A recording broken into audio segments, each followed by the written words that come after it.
Hey everyone, and welcome back to the deep dive. Today, we're taking a deep dive into a topic that could genuinely shift how you approach life's challenges, especially, when navigating the unique pressures of college life. We're talking about self-compassion. And our source for this deep dive is Kristin Neff's really foundational book, Self-Compassion, The Proven Power of Being Kind to Yourself. We're focusing specifically on her first chapter, which is called Discovering Self-Compassion. Just think about it for a sec. In our incredibly competitive society, how often are we told we need to be special or, above average just to feel worthy? I definitely remember my freshman year after totally bombing a midterm, feeling like a complete failure. My first thought wasn't, wow, that was a tough test, but more like, I'm just not smart enough for this place. That intense self-judgment, right? That constant internal measuring stick that comes at a real cost. So our mission today is basically to unpack why being kind to yourself isn't selfish or like a sign of weakness, but actually a really powerful path to resilience, to growth, and true understanding. Get ready to maybe rethink how you treat the most important person in your life, yourself. Okay, so let's unpack this idea first, this feeling that we constantly need to be better than someone else just to feel good about ourselves. Neff's chapter really highlights a fundamental problem here. It's statistically impossible for everyone to be above average all the time, right? There will always be someone who seems to have higher grades or a better internship or, a more vibrant social life, especially when you're surrounded by bright, driven people in university settings. That's a really crucial starting point. Mm. Yeah. And Neff calls this need for a positive self-image, this constant comparison. She calls it distorting mirrors. Yeah. I mean, think about it. If my self-worth depends on feeling superior to you, how clearly am I truly seeing you? Or even myself, for that matter. She gives this example of someone having a truly awful day, right? They come home grumpy, and instead of just acknowledging their own mood, they kind of snap at their partner, like, you're so forgetful. Yeah. Even when the groceries were actually picked up. It's their ego protecting itself at all costs, basically projecting blame. Oh, yeah. That makes sense. And this isn't a recipe for happiness or, honest connection, is it? It just means we're constantly justifying our own actions, often at the expense of genuine self-awareness or even healthy relationships. That's such a critical point, how that external projection, that blame, often mirrors what we do internally. Yeah. Neff describes the costs of self-judgment as this almost addictive cycle, like a sugar high, then a crash. The sugar high. Yeah, we get this brief, fleeting boost from ignoring our flaws or maybe blaming others, like a temporary ego fix. But then, when that facade inevitably crumbles, well, that's when the despair hits. We look in the mirror, literally or figuratively, and the shame starts to set in. And I think most of us in those moments are incredibly hard on ourselves. We think, I'm not good enough, I'm worthless. And this raises a really important question Neff brings up. Why is honesty about our imperfections met with such brutal condemnation from ourselves? It's no wonder we often hide the truth even from ourselves when our inner critic is so merciless, right? The chapter highlights that in areas where it's hard to fool ourselves, like comparing our GPA to the class average or our social life to what we see on Instagram, we inflict incredible emotional pain. We lose faith, we doubt our potential, we can fall into hopelessness. And this relentless self-condemnation only fuels insecurity, anxiety, and depression, which are incredibly common challenges, especially for students, as you know. The goalposts for what counts as good enough always seem to be frustratingly out of reach. We're told we must be smart, fit, fashionable, successful, sexy, and spiritual, all at once. This endless pursuit, Neff suggests, is a significant driver of suffering for millions of people just trying to cope with daily life. Okay, so given all these pitfalls of self-judgment, this constant measuring up, what does Neff propose as a truly different path forward? What's this another way she talks about to approach our inner world?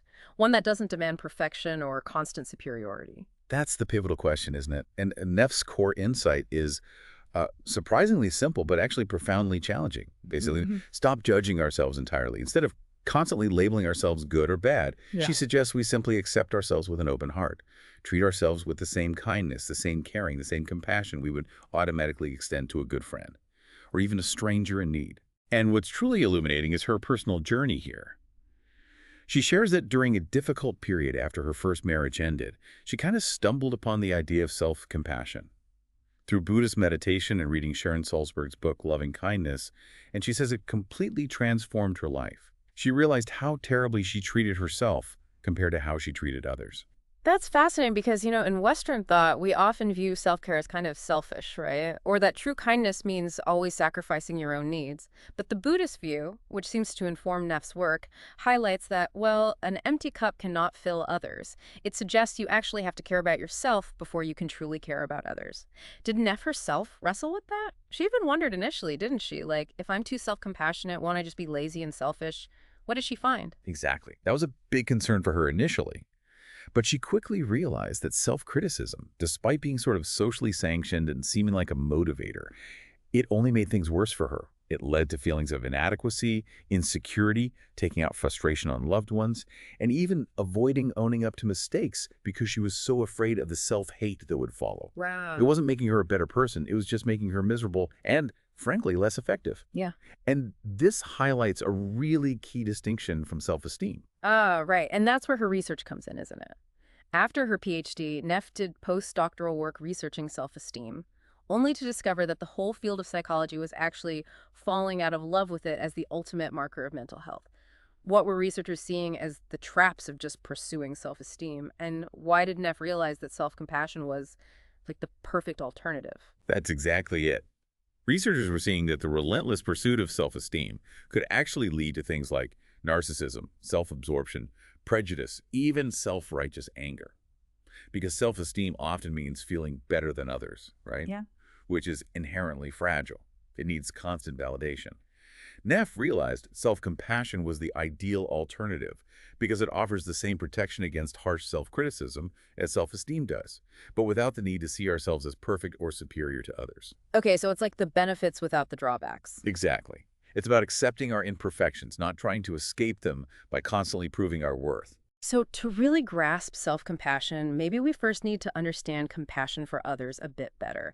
The chapter uses that very relatable scenario. You're stuck in traffic, maybe rushing to class or an interview, and a homeless person approaches your car trying to wash your window. Your initial reaction might be annoyance, right? Thinking they're pushy or only after money.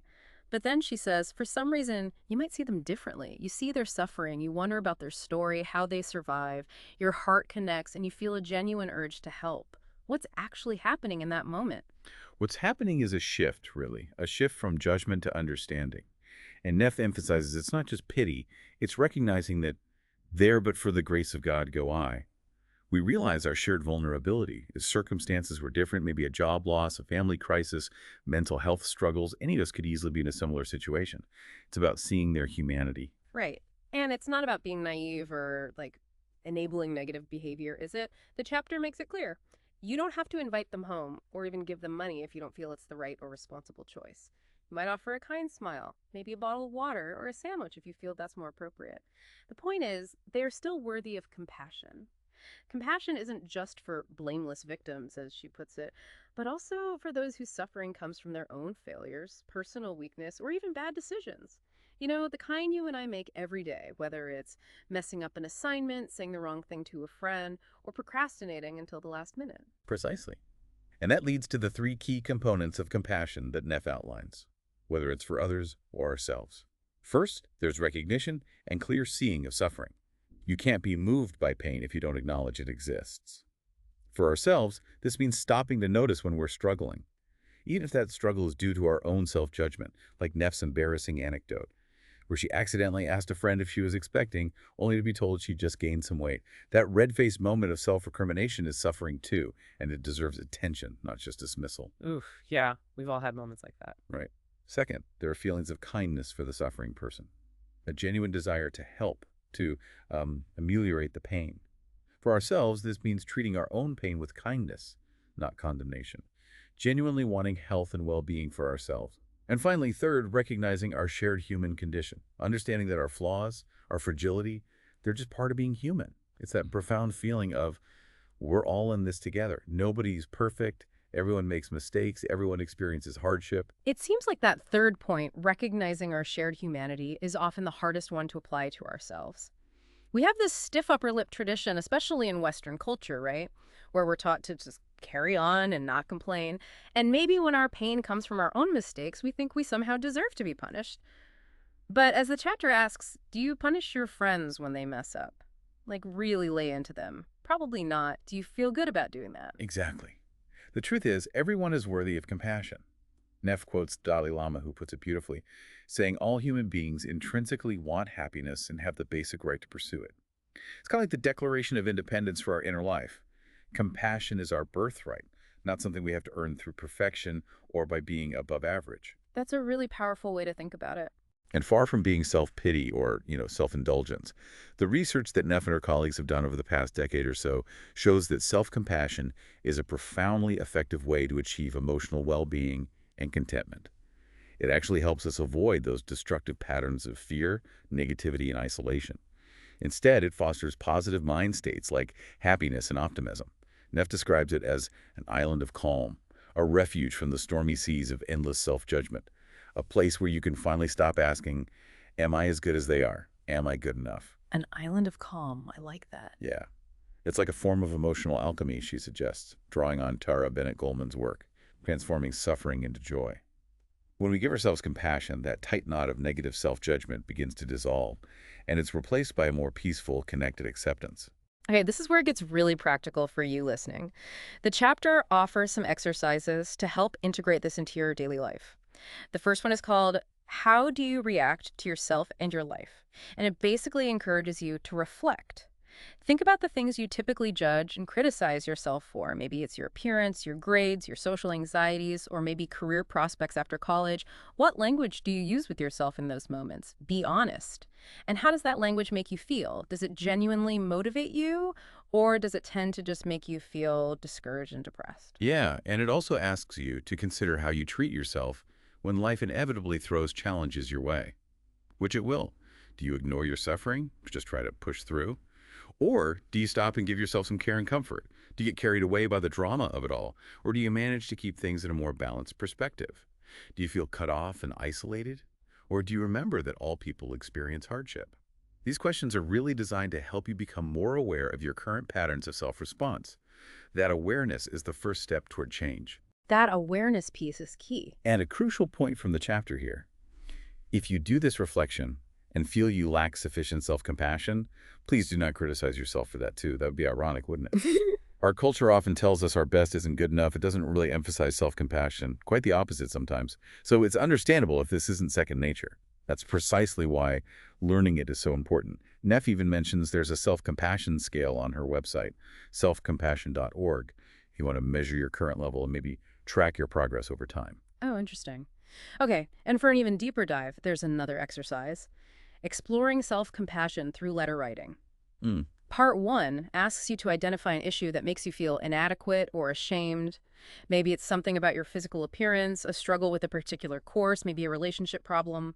And then really sit with the emotions that come up. Allow yourself to feel them honestly, without either repressing them or getting totally swept away by melodrama. All right. Then in part 2, you imagine an unconditionally loving, accepting friend. Someone who sees all your strengths and your weaknesses. This imaginary friend understands your life history, your genes, your circumstances, and is just inherently kind and forgiving. You then write a letter to yourself from this imaginary friend's perspective, focusing specifically on that perceived flaw or inadequacy. What would this incredibly compassionate friend say? How would they convey deep compassion, especially for the discomfort you feel when you judge yourself so harshly? How would they gently remind you that you are only human, that all people have both strengths and weaknesses? So you're really trying to tap into that compassionate voice. Exactly. The idea is to infuse the letter with acceptance, kindness, caring, and a strong desire for your health and happiness. What's really happening here psychologically is you're creating a bit of distance from your usual inner critic. It allows you to access a more compassionate, maybe wiser voice within yourself. And afterward, the chapter suggests you read the letter again, maybe even a few times, letting the words truly sink in. It's about feeling that love, connection, and acceptance that the chapter argues is your birthright. It's not just an exercise in being nice to yourself in a superficial way, but it's about actively trying to rewire your internal dialogue. Wow, what a profound journey into the world of self-compassion we've taken today, just from this one chapter. We've seen how that relentless pursuit of self-esteem can actually lead to a cycle of judgment and despair, and how self-compassion offers a powerful and frankly healthier alternative. It provides protection against self-criticism without needing perfection or feeling superior. It truly does sound like a safe haven, something always there for you, whether you're, on top of the world or facing your biggest challenges. Indeed. And Neff is clear, it does take work. It takes practice to break lifelong habits of self-criticism. We all have them. But ultimately, the chapter suggests you're being asked to, well, relax a little, to allow life to be as it is, including your own imperfections, and to open your heart to yourself. It's a process, but it really could change your life. And if we connect this to the bigger picture, just imagine how much more freely and authentically you could engage with the world, with your studies, with other people. If you knew you could always return to that inner wellspring of kindness and acceptance, no matter what happens. What really stands out to you about how embracing your own imperfect humanity could transform not just your inner world, but maybe your interactions and connections with everyone around you, perhaps allowing for deeper empathy and more genuine relationships. Wow, so a really powerful thought to leave you all with. Thank you so much for joining us on this deep dive into discovering self-compassion. We hope you feel a little more equipped, maybe a little more inspired to bring kindness to yourself, especially in the face of life's inevitable challenges. Until next time, keep exploring, keep learning, and keep being kind to yourself.